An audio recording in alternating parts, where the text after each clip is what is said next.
दोस्तों आज की इस वीडियो में हम पीएनबी बैंक का zero balance saving account open करने वाले हैं। अगर आप एक zero balance saving account open करना चाहते हैं वो भी किसी गवर्नमेंट बैंक में, तो पीएनबी बैंक काफी अच्छा ऑप्शन है। पीएनबी बैंक आपको एक जीरो बैलेंस अकाउंट की फैसिलिटी प्रोवाइड करता है। साथ ही में पीएनबी बैंक में आपको free of cost debit card provide किया जाता है। चेकबुक और पासबुक की फैसिलिटी भी आपको बिल्कुल फ्री ऑफ कॉस्ट प्रोवाइड कर दी जाती है। अगर आप अपने मोबाइल बैंकिंग एप्लीकेशन में लॉग इन करेंगे तो वहां पर भी आपको आपका वर्चुअल डेबिट कार्ड देखने के लिए मिल जाएगा, जिसकी मदद से आप ऑनलाइन फंड ट्रांसफर करना स्टार्ट कर सकते हैं, जो कि बिल्कुल फ्री ऑफ कॉस्ट होता है। साथ ही में आपको अकाउंट ओपन होने के बाद इंस्टेंटली आपका account number, IFSC code, customer ID देखने के लिए मिल जाएगा, जिसके बाद आप यूपीआई एप्लीकेशन इंस्टेंटली रन करना स्टार्ट कर पाएंगे और साथ ही में वहां से भी फंड ट्रांसफर करना आप स्टार्ट कर सकते हैं। अकाउंट ओपन करने के लिए आपको ब्रांच विजिट करने की जरूरत नहीं है। आपकी वीडियो कॉल के माध्यम से केवाईसी कंप्लीट हो जाएगी और केवाईसी कंप्लीट होने के बाद आप इस अकाउंट को यूज कर सकते हैं। तो बिना टाइम वेस्ट करें चलिए बढ़ते हैं हमारे वीडियो की तरफ और जानते हैं इसका कंप्लीट इन्फॉर्मेशन, कंप्लीट डिटेल्स कि आप किस तरीके से अपने अकाउंट को ओपन कर सकते हैं। वीडियो थोड़ा सा लंबा हो सकता है क्योंकि ये एक गवर्नमेंट बैंक है। गवर्नमेंट बैंक में आपको काफी सारे इन्फॉर्मेशन फिल करने पड़ते हैं।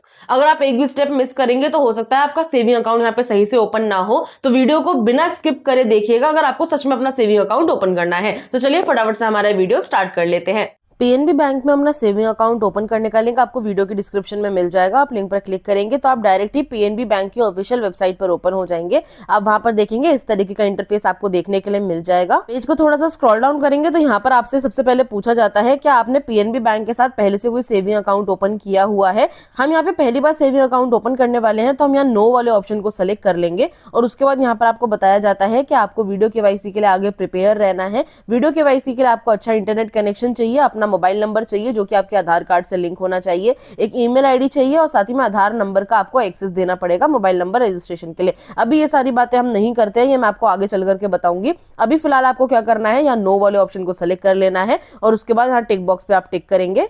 उसके बाद आप देखेंगे आपके सामने एक कंसेंट फॉर्म खुल करके आ जाएगा। आपको सिंपली इसको स्क्रॉल डाउन करना है। स्क्रॉल डाउन करने के बाद आप देखेंगे नीचे आपको आई एग्री का ऑप्शन देखने के लिए मिलेगा, इस पर आपको क्लिक कर लेना है। इसके बाद आप सिंपली नीचे कंटिन्यू वाले ऑप्शन पर क्लिक कर लेंगे। अब आगे बढ़ने के बाद आप देखेंगे यहाँ पर आपसे आपकी कुछ डिटेल्स पूछी जाएंगी, जैसे कि सबसे पहले यहाँ पर आपको अपना नाम एंटर करना है। नाम आप वही एंटर करेंगे जो कि आपके डॉक्यूमेंट्स पर मौजूद हो, जैसे कि आपके आधार कार्ड और पैन कार्ड पर। इसके बाद यहाँ पर आपको अपना मोबाइल नंबर एंटर करना है। मोबाइल नंबर आप स्टार्टिंग से ही वही एंटर रखिएगा जो आपके आधार कार्ड से लिंक है, ताकि आगे चल के कोई प्रॉब्लम ना आए। उसके बाद आप देखेंगे यहाँ पर आपको एक कैप्चा कोड देखने के लिए मिल जाएगा, जैसे कि मुझे कैप्चा कोड मिला है 66+6, तो इनको हम प्लस कर लेंगे और प्लस करने के बाद जो आंसर आएगा वो हम यहाँ पे एंटर कर लेंगे। इसी तरीके से आपको अलग अलग कैप्चा कोड देखने के लिए मिल जाएंगे। अगर आपको लगता है कि आपको कैप्चा कोड समझ में नहीं आ रहा है तो यहाँ पर आपको रिफ्रेश का ऑप्शन मिलेगा, इस पर क्लिक करके आप रिफ्रेश कर सकते हैं। और ये डिटेल्स फिल करने के बाद नीचे सेंड ओटीपी पर क्लिक कर लेंगे।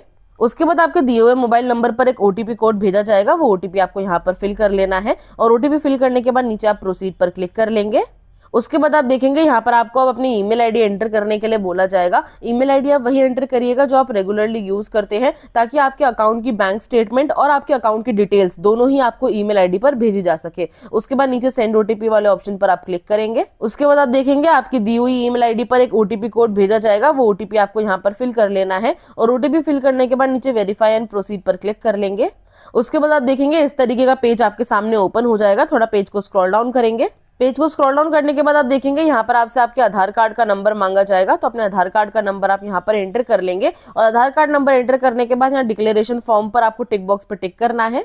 उसके बाद आपके सामने आधार डिक्लेरेशन फॉर्म खुल करके आ जाएगा। इसके बाद आपको नीचे सिंपली आई एग्री वाले ऑप्शन पर क्लिक करना है। आपका आधार कार्ड का नंबर आप यहाँ पे देख सकते हैं, आपको देखने के लिए मिल जाएगा। आप एक बार रीचेक कर लेंगे और उसके बाद नीचे आपको सेंड ओटीपी का ऑप्शन मिलेगा, इस पर क्लिक करेंगे। अब आपके आधार कार्ड से लिंक मोबाइल नंबर पर एक ओटीपी कोड भेजा जाएगा, वो ओटीपी आपको यहाँ पर फिल कर लेना है। ओटीपी फिल करने के बाद आप देखेंगे यहाँ पर आपको वैलिडेट ओटीपी का ऑप्शन मिल जाएगा, इस पर आपको क्लिक कर लेना है। और उसके बाद आप देखेंगे आपका जो आधार ओटीपी है वो यहाँ पर वेरीफाई कर लिया जाएगा सक्सेसफुली। यहाँ पर आप देख सकते हैं वैलिडेट हो चुका है। अब आपको यहाँ ओके वाले ऑप्शन पर क्लिक करना है और जैसे ही आपका आधार कार्ड वेरीफाई कर लिया जाएगा, आप देख सकते हैं आपको यहाँ पे एक टिक बॉक्स देखने के लिए मिल जाएगा। अब सिंपली आपको नीचे नेक्स्ट वाले ऑप्शन पर क्लिक करना है। आपका जो आधार कार्ड है वो यहाँ पर वेरीफाई कर लिया गया है। अब यहाँ पर आप देखेंगे आपको अपने पैन कार्ड की डिटेल्स फिल करनी है। अब आपका पैन कार्ड वेरीफाई किया जाएगा, तो नाम तो आपको यहाँ पर देखने के लिए पहले से ही मिल जाएगा। अपना पैन कार्ड नंबर आप यहाँ पर एंटर करेंगे और साथ ही में यहाँ पर आपको इस कैलेंडर पर क्लिक करके अपना डेट ऑफ बर्थ भी यहाँ पे एंटर कर लेना है। और ये सारी डिटेल्स फिल करने के बाद आप नीचे वैलिडेट पर क्लिक करेंगे। उसके बाद आप देखेंगे आपका जो पैन कार्ड है वो यहाँ पे सक्सेसफुली वैलिडेट हो चुका है। आपको ओके वाले ऑप्शन पर क्लिक करना है। उसके बाद देखेंगे आपको अपना कुछ कस्टमर डिटेल्स यहाँ पर फिल करना है। कस्टमर डिटेल्स में सबसे पहले आप यहाँ पर अपना जेंडर बताएंगे, मेल, फीमेल, ट्रांसजेंडर आप अपने अकॉर्डिंग सेलेक्ट कर सकते हैं। यहाँ पर आपको अपना प्रीफिक्स सेलेक्ट करना है, इस पर क्लिक करेंगे तो यहाँ पर आपके सामने इस तरीके का इंटरफेस खुल करके आ जाएगा। अब आप अपने नाम के आगे क्या लगाते हैं, आप कुमारी लगाते हैं, मिस लगाते हैं, मिसेज लगाते हैं, श्रीमती लगाते हैं, वो आप यहाँ पे सेलेक्ट कर सकते हैं। जैसे कि मैंने जेंडर फीमेल सेलेक्ट किया है तो मुझे यहाँ पे सारे ऑप्शन जो है वो फीमेल्स के मिले हैं, लड़कियों के मिले हैं। अगर आप मेल है तो मिस्टर, अपने अकॉर्डिंग आप यहाँ पे कुमार या मिस्टर जो भी आपके पास ऑप्शन आएगा वो आप सेलेक्ट कर सकते हैं। उसके बाद आप देखेंगे यहाँ पर आपको अपना फर्स्ट नेम देखने के लिए मिल जाएगा। अगर आपका कोई मिडिल नेम है तो आप यहाँ पे एंटर कर सकते हैं, अदरवाइज आप इसको खाली छोड़ सकते हैं। यहाँ पर आपको अपना सरनेम देखने के लिए मिलेगा। अपना सरनेम अगर आपको यहाँ नहीं मिलता तो आप एंटर कर सकते हैं। डेट ऑफ बर्थ आप यहाँ पे एक बार चेक कर लेंगे। पेज को स्क्रॉल डाउन करेंगे, तो अब यहाँ पर आपको अपनी कम्युनिकेशन डिटेल्स फिल करने के लिए बोला जाएगा। आपको इस वाले ऑप्शन पर क्लिक कर लेना है, आप इस पर क्लिक करेंगे। कम्युनिकेशन डिटेल्स में आपको यहाँ पर बताना है सबसे पहले अपना कंट्री कोड। आपका जो कंट्री कोड है वो आपको यहाँ देखने के लिए मिलेगा +91, ये हमारे इंडिया का कंट्री कोड है। आपको यहाँ पे अपना मोबाइल नंबर देखने के लिए मिल जाएगा। साथ ही में यहाँ पर आप अपनी ईमेल आईडी भी चेक कर लीजिएगा। अगर आप कोई दूसरा मोबाइल नंबर देना चाहते हैं तो आप यहाँ पे अपना ऑल्टरनेटिव मोबाइल नंबर भी एंटर कर सकते हैं, अदरवाइज आप चाहें तो इसको खाली छोड़ सकते हैं। इसके बाद आप देखेंगे यहाँ पर आपको अपनी परमानेंट एड्रेस डिटेल्स फिल करनी है, तो आप इस पर क्लिक करेंगे और उसके बाद आप यहाँ पे एक बार चेक कर लेंगे। परमानेंट एड्रेस वो होता है जो कि आपके आधार कार्ड पर मौजूद होता है। तो आपके आधार कार्ड पर जो आपका एड्रेस मौजूद है वो यहाँ पर आपको देखने के लिए मिल जाएगा। एक बार आप इसको चेक कर लेंगे। उसके बाद आप देखेंगे थोड़ा पेज को स्क्रॉल डाउन करके तो यहाँ पर आपसे पूछा जाता है क्या यही आपका करंट एड्रेस है। अब करंट एड्रेस वो होता है जो कि जिस एड्रेस पर आप रहते हैं। अगर आप इसी एड्रेस पर रहते हैं, अपने आधार कार्ड वाले एड्रेस के साथ ही जाना चाहते हैं तो ठीक है, आप यस वाले ऑप्शन को सेलेक्ट कर लेंगे। लेकिन अगर आप अपने आधार कार्ड वाले एड्रेस पर नहीं रहते, किसी दूसरे एड्रेस पर रहते हैं किसी भी रीजन की वजह से, तो यहाँ पर आपको नो वाले ऑप्शन को सेलेक्ट करना है और उसके बाद अपना कंप्लीट कम्युनिकेशन एड्रेस फिल करना है। आपके कम्युनिकेशन एड्रेस पर ही आपको अपनी ब्रांच दी जाएगी, उसी एड्रेस के अकॉर्डिंग आपको अपने आसपास की जो भी ब्रांच है वो दी जाएगी और साथ ही में आपका डेबिट कार्ड, चेकबुक, पासबुक आपको उसी एड्रेस पर डिलीवर करवाया जाएगा। तो एड्रेस आपको बहुत ध्यान से फिल करना है। अगर आप अपने आधार कार्ड वाले एड्रेस के साथ ही रहना चाहते हैं तो यस वाले ऑप्शन पर क्लिक करेंगे। अगर आप उसी पर रहते हैं तो, अगर आप अपने आधार कार्ड वाले एड्रेस पर नहीं रहते तो नो वाले ऑप्शन को सेलेक्ट कर लेंगे। और उसके बाद आप देखेंगे यहाँ पर आपको अपना कंप्लीट एड्रेस फिल करने के लिए बोला जाएगा। एड्रेस लाइन 1, एड्रेस लाइन 2 में अपना कंप्लीट एड्रेस आप यहाँ पे फिल कर लेंगे और उसके बाद यहाँ पर आपको अपना pin code, district, city, state और कंट्री, ये सारी डिटेल्स फिल कर लेनी है अगर आप अपना कम्युनिकेशन एड्रेस दूसरा रखना चाहते हैं। मैंने यहाँ पर अपना एड्रेस चेंज कर दिया है। एड्रेस चेंज करने के बाद आपको और कोई डिटेल्स फिल नहीं करनी है। आप सिंपली नीचे देखेंगे आपको नेक्स्ट का ऑप्शन मिल जाएगा। नेक्स्ट वाले ऑप्शन पर आप क्लिक कर लेंगे। अब आगे बढ़ने के बाद आपको अपनी एडिशनल डिटेल्स फिल करनी है। एडिशनल डिटेल्स में सबसे पहले आपसे पूछा जाता है कि आपका मैरिटल स्टेटस क्या है, यानी कि आप सिंगल है, मैरिड है, डिवोर्स्ड है, सेपरेटेड है, वो आप यहाँ पे सेलेक्ट कर लेंगे। अगर आप मैरिड फीमेल हैं तो यहाँ पर आपसे आपका मेडन नेम पूछा जाएगा। या आप मेल हैं तो ये ऑप्शन आपको देखने के लिए नहीं मिलेगा। फादर का फुल नेम आप यहाँ पर एंटर करेंगे, साथ ही में अपनी मदर का नेम आप यहाँ पे एंटर कर लेंगे। पेज को स्क्रॉल डाउन करेंगे तो अब यहाँ पर आपसे आपका रिलीजन पूछा जाएगा, इस पर क्लिक करेंगे। रिलीजन में आपको सेलेक्ट कर लेना है आप हिंदू हैं, जैन है, सिख है, माइनॉरिटी क्रिश्चियन है, मुस्लिम है, एनईओ बुद्धिस्ट है। यहाँ पर आपको मल्टीपल ऑप्शन मिल जाएगा, आप अपने अकॉर्डिंग अपना रिलीजन सेलेक्ट कर सकते हैं। इसके बाद यहाँ पर आपको अपनी कैटेगरी सेलेक्ट करनी है। कैटेगरी वाले ऑप्शन पर आप क्लिक कर लेंगे। कैटेगरी में यहाँ पर आप देख सकते हैं आपको ST, SC, general, OBC, minority, caste not declared या कैपेबल, आपको ये सारे ऑप्शन देखने के लिए मिल जाएंगे। आप अपने अकॉर्डिंग बता सकते हैं आप जनरल कैटेगरी में आते हैं, ओबीसी में आते हैं, एससी, एसटी में आते हैं, वो आप अपने अकॉर्डिंग यहाँ सेलेक्ट कर सकते हैं। उसके बाद आप देखेंगे यहाँ पर आपको नंबर ऑफ डिपेंडेंट्स पूछा जाएगा, यानी कि कितने लोग आपके ऊपर डिपेंड हैं, यानी कि आपकी फैमिली में ऐसा कौन कौन है जो आपकी इनकम के ऊपर डिपेंड है। अगर ऐसे कुछ लोग हैं तो आप यहाँ पे एंटर कर सकते हैं। वैसे आप देखें यहाँ पर ये जरूरी नहीं है, आप चाहें तो इसको खाली भी छोड़ सकते हैं। पेज को स्क्रॉल डाउन करेंगे तो यहाँ पर आप देखेंगे आपसे पूछा जाएगा रेसिडेंशियल एड्रेस। यहाँ पर आपको रेसिडेंशियल इंडिविजुअल सेलेक्ट कर लेना है और उसके बाद यहाँ पर आपको अपना कस्टमर टाइप बताना होगा, इस पर क्लिक करेंगे। कस्टमर टाइप में यहाँ पर आपको मल्टीपल ऑप्शन देखने के लिए मिल जाएंगे। आप क्या काम करते हैं, जैसे कि आप बिहार पुलिस में हैं, असम पुलिस में हैं, अरुणाचल प्रदेश पुलिस में हैं, आपको यहाँ पे काफी सारे ऑप्शन देखने के लिए मिल जाते हैं। पेज को स्क्रॉल डाउन करेंगे तो यहाँ पर आप देख सकते हैं आपको और भी काफी सारे ऑप्शन मिल जाएंगे। अगर आपको लगता है कि ये सारे ऑप्शन आपके लिए बेकार है, आप इनमें से कोई भी काम नहीं करते हैं, तो आप पेज को स्क्रॉल डाउन करते जाएंगे तो यहाँ पर आप देखेंगे आपको सर्विसेज का ऑप्शन देखने के लिए मिल जाएगा। आप यहाँ सर्विसेज वाले ऑप्शन को सिलेक्ट कर सकते हैं। अगर आप यहाँ पे सीनियर सिटीजन है तो सीनियर सिटीजन भी आपको देखने के लिए मिलेगा, आप अपने अकॉर्डिंग सेलेक्ट कर सकते हैं। लेकिन अगर आप जॉब करते हैं, सैलरीड करते हैं, आप हाउसवाइफ हैं, तो यहाँ पर आपको सर्विस का ऑप्शन सेलेक्ट कर लेना है।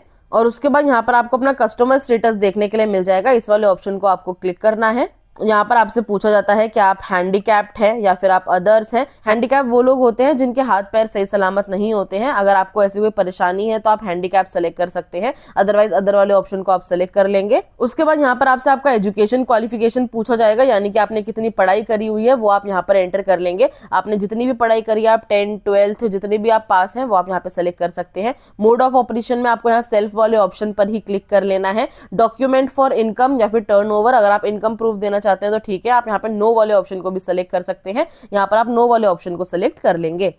पेज को स्क्रॉल डाउन करेंगे तो यहाँ पर आपसे आपकी एनुअल इनकम पूछी जाएगी, यानी कि आप सालाना कितना कमाते हैं वो आप यहाँ पर एंटर कर लेंगे। उसके बाद यहाँ पर आपसे आपका सिटी ऑफ बर्थ पूछा जाएगा, यानी कि आपने जिस शहर में जन्म लिया है वो यहाँ पर आप अपना शहर सेलेक्ट कर सकते हैं। पेज को स्क्रॉल डाउन करेंगे, नीचे आप देखेंगे आपको अपना इनकम सेलेक्ट करने के लिए बोला जाएगा। अब income and professional details fill करने के लिए आपको यहाँ प्रोफेशनल एक्टिविटीज बताना है, इस पर आप क्लिक करेंगे।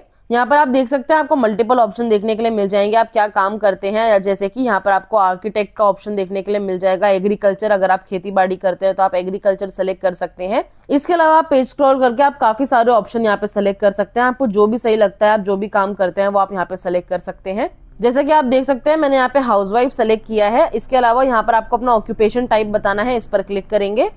इस पर क्लिक करने के बाद भी आपको मल्टीपल ऑप्शन देखने के लिए मिल जाएंगे, आप क्या काम करते हैं, आप लेबर है या फिर आप ज्वेलरी का काम करते हैं, आप हाउसवाइफ हैं, गवर्नमेंट एम्प्लॉय है, फाइनेंस में काम करते हैं, फार्मर है, एंटरप्रेन्योर है। आप अपने अकॉर्डिंग यहाँ पे कोई भी ऑप्शन सेलेक्ट कर सकते हैं। जैसे कि मैंने यहाँ पे पहले भी हाउसवाइफ सेलेक्ट किया था तो मैं यहाँ पे दोबारा से हाउसवाइफ ही सेलेक्ट कर लिया है। उसके बाद एनुअल इनकम यहाँ पे मुझसे पूछी जाएगी, इस पर हम क्लिक करेंगे और इस पर क्लिक करने के बाद आपको अपनी एनुअल इनकम यानी कि आप सालाना कितना कमाते हैं वो आप यहाँ पे एंटर कर लेंगे। और उसके बाद आप नीचे देखेंगे आपको नेक्स्ट का ऑप्शन देखने के लिए मिल जाएगा। नेक्स्ट वाले ऑप्शन पर आपको क्लिक कर लेना है। अब आगे बढ़ने के बाद यहाँ पर आपसे पूछा जाता है कि आप नॉमिनी ऐड करना चाहते हैं। अब नॉमिनी वो होता है अगर आपके साथ कोई दुर्घटना हो जाती है तो आपका नॉमिनी बैंक जाकर के बचा हुआ फंड विड्रॉल कर सकता है। अगर आप नॉमिनी ऐड करना चाहते हैं तो यस वाले ऑप्शन को क्लिक कर लेंगे। यस वाले ऑप्शन को सेलेक्ट करने के बाद यहाँ पर आपको अपने नॉमिनी की डिटेल्स फिल करनी है, जैसे कि उनके संग आपका क्या रिलेशनशिप है, इस पर आप क्लिक करेंगे। तो यहाँ पर आपको काफी सारे ऑप्शन मिल जाएंगे, वो आपके brother, daughter, father, grandfather, grandmother, grand daughter, grandson, husband या फिर मदर। आप अपने अकॉर्डिंग कोई भी ऑप्शन यहाँ सेलेक्ट कर सकते हैं। आप जिसको भी नॉमिनी बना रहे हैं वो आप यहाँ सेलेक्ट कर लेंगे।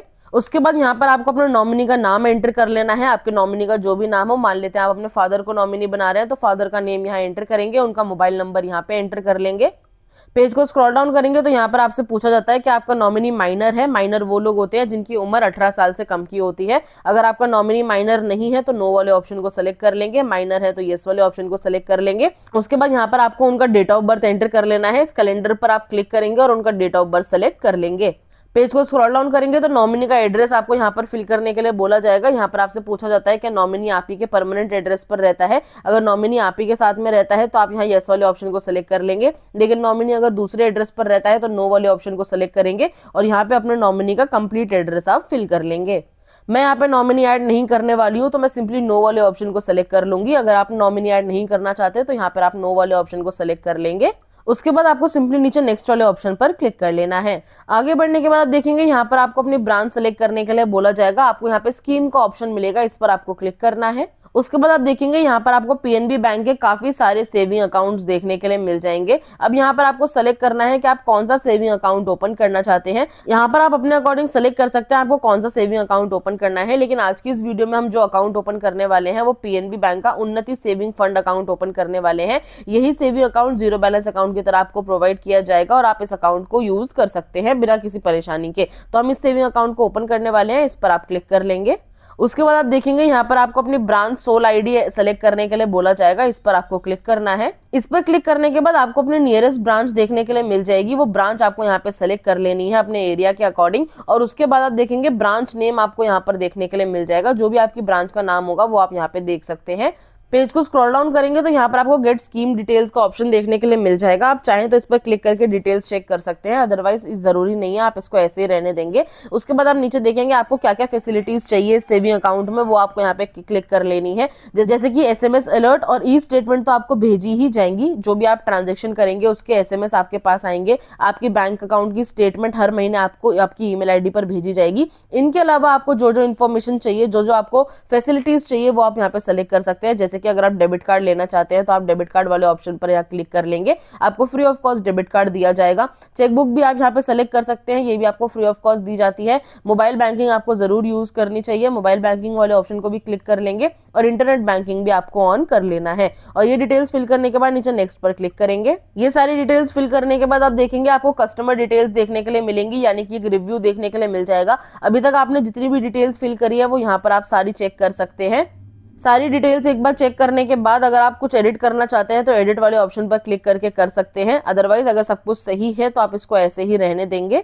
और बिल्कुल लास्ट में आएंगे तो यहाँ पर आप देख सकते हैं आपको एक टिक बॉक्स देखने के लिए मिल जाएगा। इस टिक बॉक्स पर आपको टिक कर लेना है। उसके बाद आपके सामने एक कंसेंट एंड डिक्लेरेशन फॉर्म खुल करके आ जाएगा। आपको सिंपली आई एग्री वाले ऑप्शन पर क्लिक करना है। उसके बाद नीचे आपको नेक्स्ट वाले ऑप्शन पर क्लिक कर लेना है। अब आगे बढ़ने के बाद आपको अपने वीडियो केवाईसी कंप्लीट करने के लिए बोला जाएगा। वीडियो केवाईसी कंप्लीट करने के लिए आपको यहाँ पे प्रोसीड अहेड का ऑप्शन देखने के लिए मिलेगा, इस पर आपको क्लिक करना है। उसके बाद आपको नेक्स्ट पेज पे रीडायरेक्ट किया जाएगा, आपको कुछ सेकंड्स का वेट करना है। इसके बाद आप देखेंगे यहाँ पर आपको इस तरीके का इंटरफेस देखने के लिए मिल जाएगा। आपका नाम, आपका ईमेल आईडी आप यहाँ पे चेक कर सकते हैं। अब यहाँ पर आपसे बोला जाता है वीडियो केवाईसी करने के लिए आपको क्या क्या चीजों की जरूरत पड़ने वाली है। सबसे पहले तो आपको इस बात का ध्यान रखना है कि आप एक शांत कमरे में बैठेंगे, कोई और आपसे बातचीत ना करे। अगर कोई और आपसे बात करता है तो आपका जो केवाईसी है वो रद्द कर दिया जाएगा, रिजेक्ट कर दिया जाएगा। आप एक शांत कमरे में बैठेंगे और अकेले में अपनी वीडियो केवाईसी कंप्लीट करेंगे। अब केवाईसी स्टार्ट करने के लिए नीचे नेक्स्ट वाले ऑप्शन पर आपको क्लिक करना है। आपको कुछ सेकंड्स का वेट करना है। आपको पीएनबी बैंक के साइड से एजेंट के साथ जोड़ा जाएगा। इसके बाद आपकी एक वीडियो कॉल स्टार्ट हो जाएगी एजेंट के साथ, जो कि आपका ओरिजिनल पैन कार्ड साथ ही में ओरिजिनल आधार कार्ड चेक करेगा। इसके अलावा आपसे पेपर पे ऊपर सिग्नेचर करवा कर भी देखता है। जैसे आपकी केवाईसी कंप्लीट हो जाएगी, आपका जो डेबिट कार्ड, चेकबुक, पासबुक है वो आपके कम्युनिकेशन एड्रेस पर आपको 5,000 वर्किंग डेज में डिलीवर करवा दिया जाएगा। और साथ ही में आपको अपने अकाउंट की डिटेल्स आपकी ईमेल आईडी पर भी भेज दी जाएंगी।